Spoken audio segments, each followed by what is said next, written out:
And we welcome you back to Big Board Sports. As promised, we talked with Codie Bascue this morning, the 23-year-old from Whitehall, former News Channel 13 Athlete of the Week, and now headed to the Winter Olympic Games with Team USA. Hey, congrats, Codie, on being named to the Team USA as a two-man and four-man bobsled driver. Let's start with this. What was the moment like when you were officially named an Olympian? Thank you so much.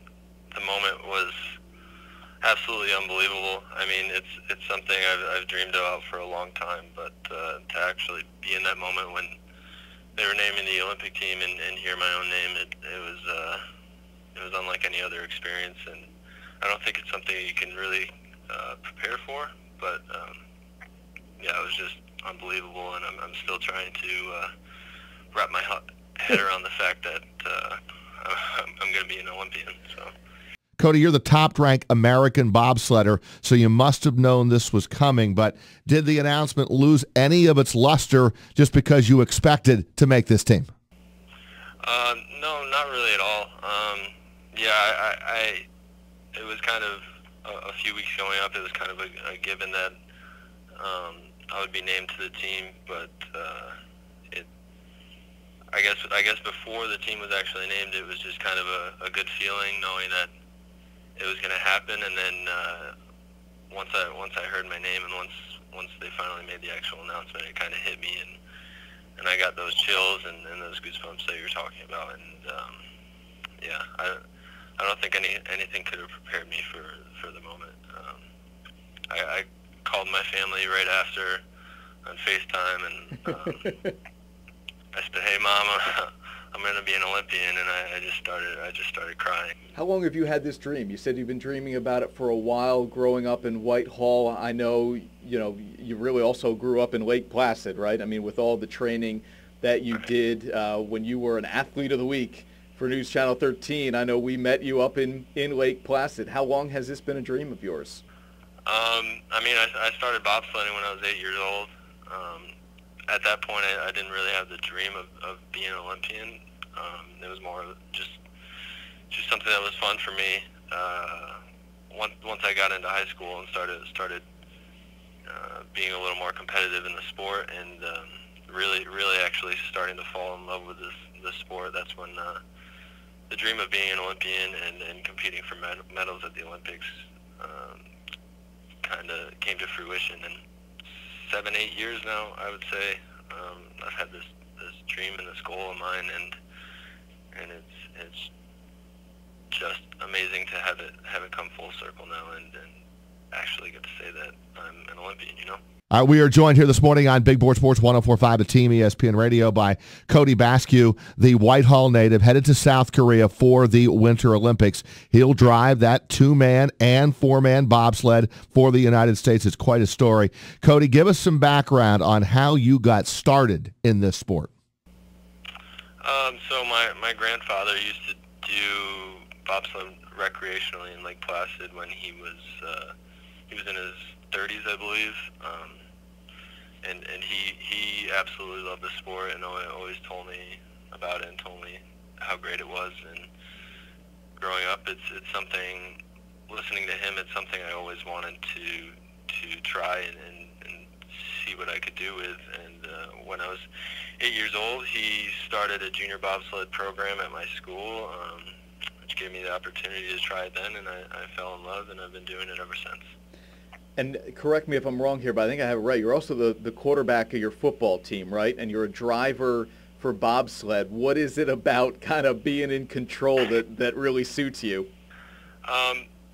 Throughout my life, I don't think I've ever been one to be really outspoken and be like in the center of attention. I kind of stay back in the shadows and I'm very soft-spoken, and I try to be very humble in everything I do. But when I get into sport, I think I like to be able to take control and kind of control my own destiny. Just because I'm not like that in person and in the rest of my life, it's nice to have that in my sporting career All right, I know I said, and you said it as well, to be in control, but I'm telling you, man, I was in Lake Placid a number of years ago now, and they take you up like not even half the length of, of the track itself, but they put you in with a driver, and it went so fast through a couple of turns, it was all a blur for me. Can you give us some perspective on how much you actually see as the driver? Is it all on feel? Do you learn the turns well enough to where you're in the hotel room the night before, going through the kind of the game plan in your head? Give me some perspective on how all of this unfolds for you as the driver.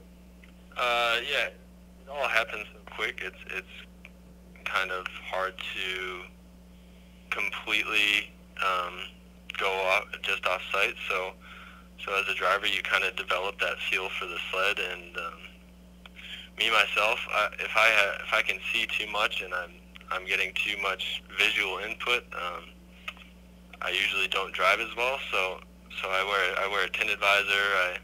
I try not to look out ahead of the curves too much, and I really try to use that feel when I'm driving down the track. But I think we see as drivers more than regular people would be able to see driving down the track for themselves the first time, because we've done it for so long, and we look out ahead of us instead of looking right in front of us. So things are kind of coming at us not as fast. But yeah, other than that, just studying tracks and knowing what we're going to be doing on each and every curve, on each and every track when we get to those tracks, and kind of starting with that, and then going from that to feel while driving down the track, because not every run's going to be identical. So you have that program to start with, but really after that it comes down to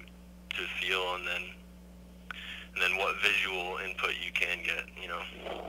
Codie won the gold and bronze in the World Cup in November in Lake Placid. For those of you who didn't know that, his resume is quite impressive. How good, though, is Team USA? And, Codie, what are the expectations of the sleds going to Korea? I'm really excited with the team we have. I don't think we've ever in USA Bobsled had a group of push athletes and just athletes all together better than this, and I think our starts are going to be there. We kind of have some younger drivers in myself, and Justin Olson has just been driving for a few years, but I think if we can get our driving down and all really have good trips, I think the pushes are going to be there. So I think we definitely have a chance of winning a medal or two at the games. Codie, I'm sure it's very difficult for most athletes to envision doing what you are doing, driving a bobsled. What is the Olympic event that leaves you in awe? Aerials, freestyle skiing is pretty crazy. Like going off that jump and flipping upside down and doing all the things they do, and coming down on just that hard snow. I wouldn't be able to do that. I guess we're in a pretty crazy sport ourselves. And last thing, when you get to Korea, I'm guessing you'll have some time. So outside of actually competition, what is it you're most looking forward to?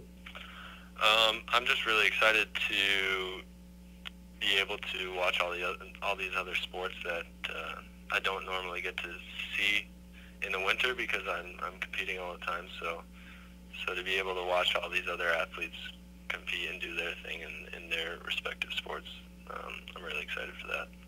I know I said it before, but I'm telling you, the Capital Region is excited for you.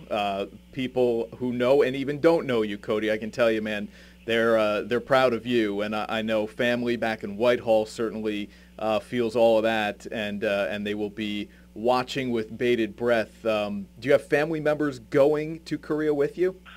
Yeah, my parents will be at the games for the whole process, and then my grandparents and sister are flying over for just the competition. So I'll have some family over there.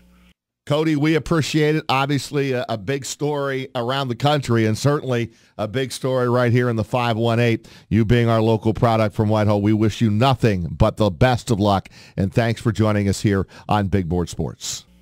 Thank you so much. The support from the Capital Region and just up north at home has just been incredible, and I'm happily overwhelmed with all the support, and I can't thank everyone enough.